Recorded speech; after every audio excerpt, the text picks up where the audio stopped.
Hello दोस्तों, मैं हूं श्रुति। आज मैं आपके लिए लेके आई हूं प्रिंसेस एजेंट का एपिसोड नंबर 6 इन हिंदी। उससे पहले रिक्वेस्ट है कि अगर आपने मेरे चैनल को सब्सक्राइब नहीं किया तो प्लीज़ मेरे चैनल को सब्सक्राइब कर लीजिए, और अगर आपको वीडियो पसंद आए तो प्लीज़ उसे लाइक कीजिएगा। आपके एक लाइक से मुझे बहुत मोटिवेशन मिलता है आगे वीडियो बनाने के लिए। अब हम अपना शुरू करते हैं एपिसोड नंबर 6 इन हिंदी। एपिसोड की शुरुआत में दिखाते हैं कि यानशुन ये कि महल में आता है और वो आते हुए बहुत खुश होता है, और रास्ते में आते हुए वो एक फूल तोड़ लेता है। और ये कि सैनिक उसे बाहर कमरे के बाहर रोकते हैं कि ये सो रहे हैं तो आप प्लीज़ रुक जाइए। तो वो उन्हें कहता है कि इससे कोई फ़र्क नहीं पड़ता, और वो उनकी बात सुने बिना कमरे में एंटर कर जाता है जहाँ ये सो रहा होता है। वो उसके बेड पर कूद जाता है और ये को फूलों से छेड़ने लगता है, और ये एकदम से उसका हाथ पकड़ लेता है और उसके साथ लड़ाई करने लग जाता है। और लड़ाई बंद करके फिर वो उससे कहता है कि क्या तुम एक बंदर हो जो तुम ऐसी हरकतें कर रहे हो। यानशुन उसे कहते हैं कि मैं बस देखने आया था कि तुम क्या कर रहे हो, और देखने आया था कि तुमने उस जंगली बिल्ली को कहाँ छुपा रखा है। ये उसे कहता है कि तुम्हें उस जंगली बिल्ली से क्या काम है। यानशुन उसे कहते हैं कि मैं बस देखने आया था कि कहीं उसने अपने पंजों से तुम्हें नुकसान तो नहीं पहुंचाया है। ये उसे कहते हैं कि तुम मेरी चिंता मत करो और अपने मुंह को संभाल कर रखो, पता चले वो तुम्हारे मुंह पे भी अपने जंगली पंजे मार दे।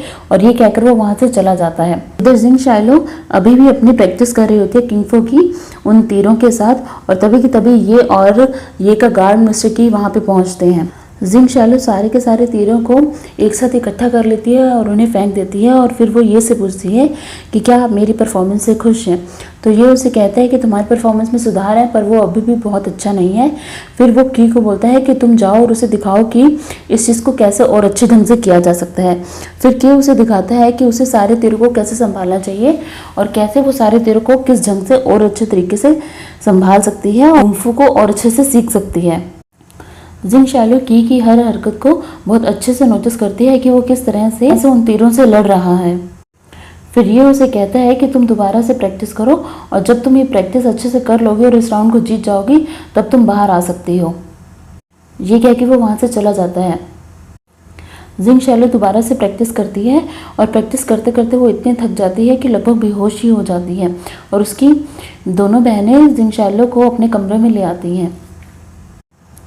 उसकी दोनों बहनें नोटिस करती हैं कि जिंग शाइलो को कितनी चोट लगी है, और फिर वो ये को कोसते हैं कि ये युआन्स कितने गंदे हैं जो हमारी बहन को इतनी बुरी तरह से पीट रहे हैं, इतनी बुरी तरह से उसने उसको टॉर्चर किया है। इधर जिंग शाइलो को सपना आता है अपनी माँ का दोबारा से, जो उसे कह रही होती है कि तुम्हें अपनी रक्षा खुद करनी होगी, अगर तुम गिरोगी तो तुम्हें खुद ही उठना पड़ेगा।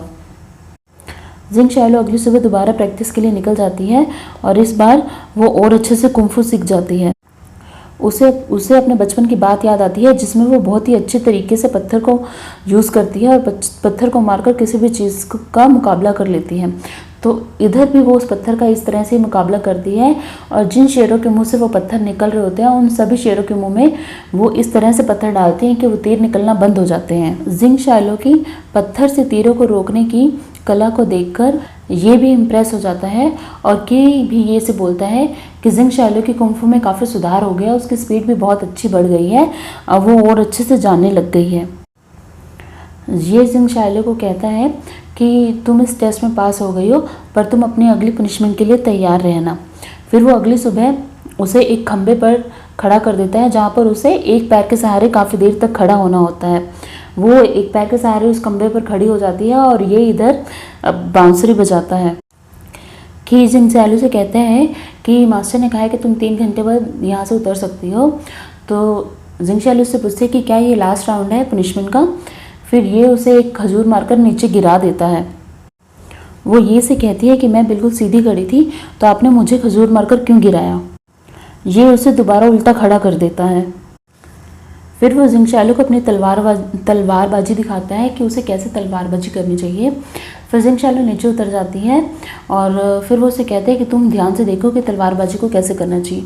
वो उसे ध्यान से नोटिस करते करते एकदम से बेहोश हो जाती है। जिंग शाइलो की बहनें उसे दोबारा अपने कमरे में ले आती हैं। इधर जिंशु मिस्टर जू से मिलती है और उसे कहती है कि ये जिंग शाइलो को पनिशमेंट देने के बहाने उससे कुंग फू की प्रैक्टिस करा रहे हैं, मुझे लग रहा है कि उनका मिशन कुछ और ही है। तो जी इस चीज़ को ध्यान से सुनता है, और वो उसे कहता है कि हमें उसे मारना होगा, और वो जिंशु को कहता है कि तुम कैसे न कैसे मौका देखकर उस लड़की को मार दो। इधर दिखाते हैं कि जिंगशैलो और उसकी दोनों बहनें कपड़े सुखा रही होती हैं और तभी की तभी वहाँ जिंशू आ जाती है और जिंशू जिंगशैलो को कहती है कि तुम ये कपड़े धो दो। तो उसकी बहनें कहती हैं ये कपड़े तो मास्टर के नहीं है तो हम क्यों धोएं। तो वो गुस्से में उसकी बहनों के ऊपर हाथ उठाने लगती है कि तभी की तभी जिंगशैलो उसके हाथ को रोक लेती है। जिंशू उनके ऊपर पानी का टब फेंकती है तो जिंगशैलो अपने सीखी हुई नई टेक्निक से उसके ऊपर वो पानी दोबारा गिरा देती है। फिर उन दोनों के बीच में लड़ाई शुरू हो जाती है। दोनों अपने अपने कुंफू का प्रदर्शन करते हैं। जिंशू भी कुंफू में काफ़ी अच्छी होती है पर फिर भी वो जिंगशैलो के आगे टिक नहीं पाती और जिंगशैलो उसे किसी न किसी तरह उसके दोनों हाथों को बांध देती है और पैरों को बांध देती है और एक डंडे के सहारे उसे ऊंचा खड़ा कर देती है। तभी ये का पर्सनल गार्ड की वहाँ आता है और उनसे कहता है कि तुम दोनों ये क्या कर रही हो। जिंगशैलो जिंशू को छोड़ देती है। अगली सुबह सभी मेट्स को इकट्ठा होने के लिए बुलाया जाता है और सभी मेट्स इकट्ठी हो जाती हैं और यो भी वहाँ पे पहुँचता है और यो फिर जिंगशैलो को आगे बुलाता है। फिर की भी वहाँ पे एक बॉक्स लेके आता है। फिर ये जिंगशैलो के बालों से उसका हेयर पिन निकालकर उसके बालों में एक सिल्वर कलर का हेयर पिन लगा देता है, जिससे ये डिसाइड किया जाता है कि जिंगशैलो भी अब आयरन बॉल की नहीं सिल्वर बॉल से बिलोंग करती है। बाकी सब मेट्स को ये देखकर बहुत गुस्सा आता है। अगली सुबह जिंगशैलो जब किचन में पहुंचती है और उसे कुछ सामान लेना होता है तो जैसे वो किचन में पहुंचती है तो बाकी सब मेट्स उसकी बुराई कर रही होती हैं। वो उसे कह रही होती है कि इसने मास्टर को सीड्यूस किया है और अपने आप को पता नहीं क्या ही समझ रही है। फिर वो लड़कियां उसे एक ऐसा टेबल देती हैं चढ़ने के लिए जो लगभग टूटा ही होता है और जिंगशैलो गिरने ही वाली होती है पर वो बच जाती है। फिर वो उनसे कहती है कि तुम मेरे साथ ऐसा व्यवहार क्यों कर रही हो। फिर मेड्स उसे कहती हैं कि तुमने किसी न किसी चालाकी से मास्टर को अपनी तरफ कर लिया है। जिंगशैलो से कहती है कि देखो मैं तुम्हारे साथ कुछ भी गलत नहीं करूँगी अगर तुम कुछ गलत नहीं करोगी तो, इसलिए मैं चाहती हूँ कि हम सब आपस में मिल के रहें और कोई लड़ाई ना करें और मैं कोशिश करूँगी कि तुम्हें भी किसी प्रकार की परेशानी ना हो। इधर शुन युएन ये से मिलने आता है और उसे बताता है कि जाओ और वी ने एक फूड सेमिनार रखा है और मैं चाहता हूँ तुम वो अटेंड करो। अगर तुमने इस बार वो अटेंड नहीं किया तो तुम पूरे सावन में मिस कर दोगे और तुम्हें बहुत पछतावा होगा इस चीज़ का। तो ये उसे कहता है कि अगर मैं वहाँ आया तो तुम और वो फूड सेमिनार पूरे का पूरा इस चीज़ का पछतावा करेगा कि मैं वहाँ पे क्यों आया। फिर शुन से कहता है कि इसका मतलब है तुम ज़रूर आओगे, तो एक काम करना अगर तुम आ रहे हो तो उस जंगली बिल्ली को भी अपने साथ लेके आना। ये उसे कहता है कि उसे क्यों लेके आना है। तो शुन उसे कहता है कि तुम किसी एक मेड सर्वेंट की इतनी ज़्यादा चिंता क्यों करने लग गए। तो एक काम करते हैं, मैं तुम्हें अपने पापा का बहुत ही अच्छे वाला घोड़ा गिफ्ट करता हूँ और जिंगशैलो को मैं यहाँ से ले जाता हूँ ताकि वो मेरे लिए चीयर अप कर सके। फिर वो उसे कहता है कि ना तो मैं तुम्हें जिंगशैलो को दूंगा और दूसरी बात ये है कि जो तुम घोड़ा मुझे देने वाले हो मैं उससे फैमिलियर नहीं हूँ तो मुझे उसकी ज़रूरत भी नहीं है। ये कह के वो वहाँ से चला जाता है। उधर जिंगशैलो झूले पर अपने कुंफू की प्रैक्टिस कर रही होती है और अचानक से वहाँ पे तीर चलने लग जाते हैं।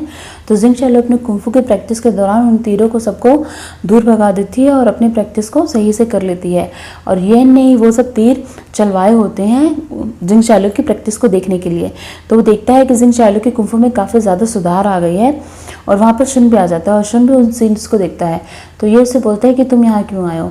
तो शुन उसे कहते हैं कि यहाँ पे बहुत अच्छा सीन चल रहा था तो मैंने सोचा मैं भी इस सीन को क्यों मिस करूँ।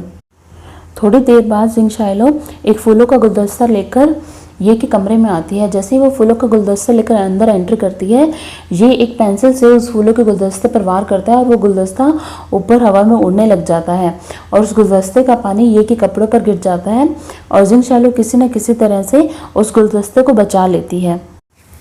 वो जिंगशैलो से कहता है कि अभी भी तुम जल्दी से रिएक्ट नहीं कर पाती हो। फिर वो उसे कहता है कि तुम्हारी वजह से मेरे कपड़ों पर पानी गिरा है और आकर इसे साफ़ करो। जिंगशैलो उसके कपड़ों को साफ़ करने लगती है। फिर ये को थोड़ा अजीब फील होता है तो वहाँ से उठ जाता है और साइड में जाकर खड़ा हो जाता है। फिर जिंगशैलो से पूछती है कि मास्टर मुझे ये समझ नहीं आता कि आप मुझे बार बार क्यों पनिश करते रहते हैं। फिर ये उसे कहते हैं कि तुम मेरी बेड चैम्बर की मेन सर्वेंट हो तो तुम्हें हर चीज़ में होशियार होना चाहिए, तुम्हें किसी भी चीज़ में स्लो नहीं होना चाहिए, तुम्हारा कुंफू अच्छा होना चाहिए, तुम्हें हर चीज़ को जल्दी से रिएक्ट करना आना चाहिए, इसलिए मैं तुम्हें बार बार पनिश करता रहता हूँ। फिर जिंगशैलो उसे मुस्कुराते हुए कहती है तो मैं आपका शुक्रिया अदा करना चाहूँगी कि मैं आपके बेड चैम्बर के काबिल बन सकूँ। ये उसके मुस्कुराते हुए चेहरे को देखकर कहता है कि क्या तुम एक्टिंग करने से थकती नहीं हो। फिर वो उसे जाने के लिए कह देता है और जिंगशालो वहाँ से चली जाती है। फिर जिंगशालो मेड सर्वेंट के रूम में जाती है जहाँ जिनशू होती है। तो जिनशू उसे किसी बात पर छेड़ने लगती है और उस पर कोई झूठा इल्ज़ाम लगाने लगती है। फिर जिंगशालो गुस्से में उसका एक बैग गिरा देती है और उस बैग से एक ऐसी चीज़ निकलती है जिसको देखकर जिंगशालो को जिनशू पर शक होने लगता है। उसे याद आता है कि सेम वही चीज़ उसने उस दिन देखी थी जिस दिन लिंजी की मौत हुई थी।